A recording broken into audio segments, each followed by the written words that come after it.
Kliukas. Taigi, mėly, liūdnesnė, kas paskatino sukurti šią grupę? Ernestas klausia. Aš. Paskatino mus turbūt bendras tautos poreikis tokiam dalykui. Mes jautėm, kad reikėjo ir mes sukūrėm. Nes kurt nereikalingus dalykus yra, mano nuomonė, beprasmiška. Taip, kolegai, dalykai. Žinoma. Taip. Aš kai turėsiu ką nors pridurti, aš pridursiu. Gerai, pridurk, kai turėsiu. Dažniausiai jisai šneka nes jis daugiau knygų šiek tiek perskaitęs. Bet jeigu paprašys kas nors pašokti, tai pirmiausia eisiu aš tik paskui jis. Bet šokti čia nieks nesprašys. Šokčiau ir aš esu. Ša.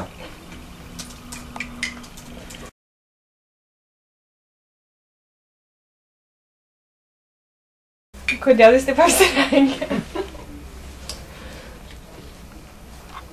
Aš nežinau.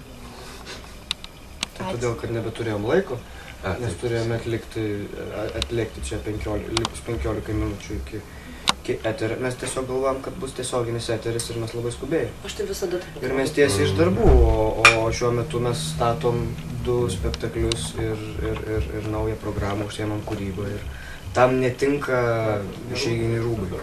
Taip, nes vis tiek kūryba yra ganėtinai, atskleiskim savo paslaptį, purvinas dalykas. Purvinas tikrai tenka ir kraujo, ir smalkių, ir ant žemės pagulėti tenka. Plaukų nupeštų būna ir su gražiais rūbais labai gaila yra kurt. Labai netgi sakyčiau brangu. Bet nuo to, kad mes ją kuriam pigiais rūbais, mūsų kūryba jokiais būdais nepigėja, bet... Ačiū skani kava buvo. Ačiū skanus vanduo.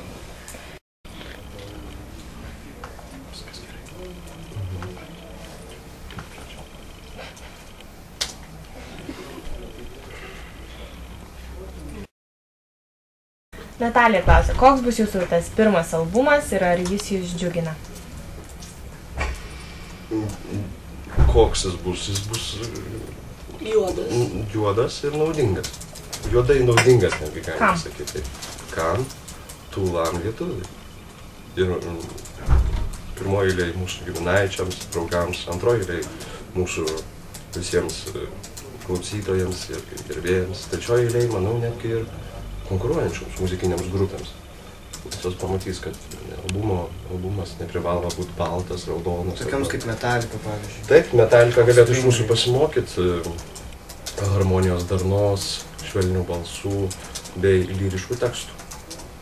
Vytautas klausia, kodėl jūsų trijulė pasivadino Liūdni slibinai? Man asmeniškai tai jūs netokie jau liūdni ir tuo labiau nepanašus į pasakų herojus slibinus.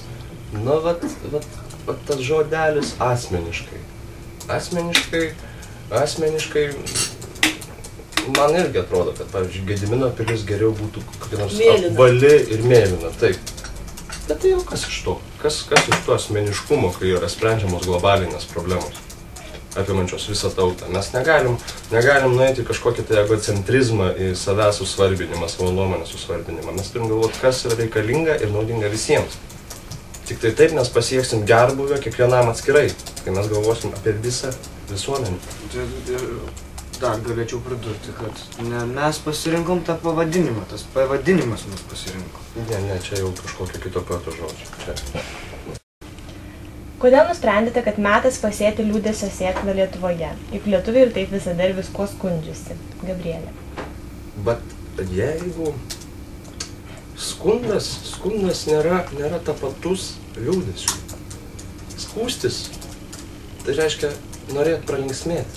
Norėt, kad tavo skundą kas nors užglaistytų ir automatiškai eit ne tą kryptim, kurią reikėtų. Skundimas jis tikrai nėra liūdesio priežastis. O to liūdesio tikrai nėra per daug, nes tikrai liūdnas žmogus jis nebesiskundžia. Jis nebekalba, jis nebevalgo, jis dirba, jis daro, jis veikia, jis daro, kad būtų geriau, nes jis to nori. Klausimas. Kuris grupės narys turi didžiausią talentą liūdinti tautą? Aš turiu. Mes leidžiame kai kuriems žmonėms jaustis taip, kaip jie nori jaustis. Čia apie mūsų grupės moterį. Bet Santūrumas? Ne, nieko nesakiau, tęsk. Magdė klausia, kodėl Aistė tokia nekalbi? Ar ji gali papasakoti apie save? Taip, galiu. Jinai gali, bet jinai paprasčiausiai drovisi.